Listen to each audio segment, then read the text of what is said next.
Bonsoir famille, comment vous allez? J'espère que tout le monde se porte bien. Donc vous voyez ce docteur là et ce professeur là, c'est le professeur Tinto. Voilà, c'est un professeur burkinabé qui a trouvé le vaccin contre le paludisme il y a très longtemps, mais qui n'avait pas eu l'autorisation de l'OMS pour pouvoir homologuer ça. L'OMS devrait homologuer ça pour qu'ils puissent mettre ce vaccin-là à la disposition du peuple africain et du peuple burkinabé en particulier.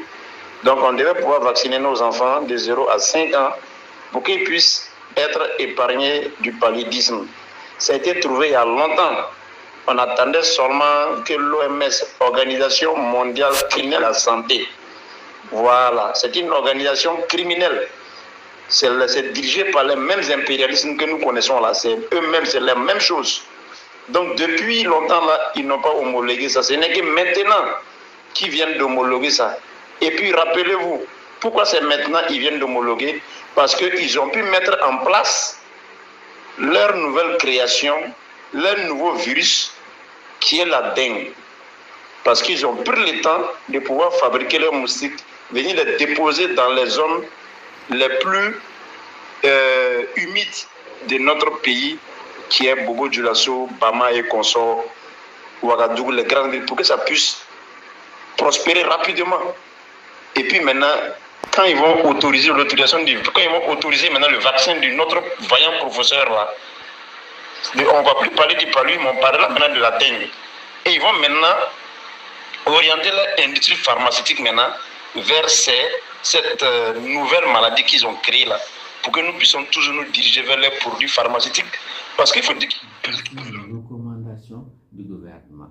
Le gouvernement n'est pas un organisme étranger, je ne sais pas moi, de Saoudiens au Burkina. Ce sont des Burkinabés qui ont leur famille, eux-mêmes vivent ici. Donc ils ne peuvent pas vous donner des recommandations qui sont contraires au bien-être de cette population. Moi qui vous parle, je suis ici. Je ne peux pas, je ne sais pas moi, à moins que j'ai perdu la raison, entreprendre de fabriquer des moustiques. Par exemple, on a entendu ça, dire que ce sont les chercheurs qui ont modifié des moustiques pour que les moustiques puissent transmettre d'autres maladies telles que la dengue. Sans rentrer dans la polémique, cela ne peut en aucun cas être vrai. Les moustiques que les chercheurs testent, ce sont des moustiques qui sont dirigés contre le paludisme.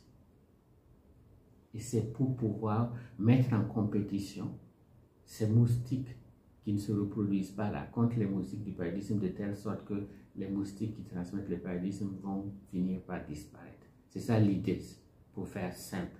Et ça n'a rien à voir avec la dengue.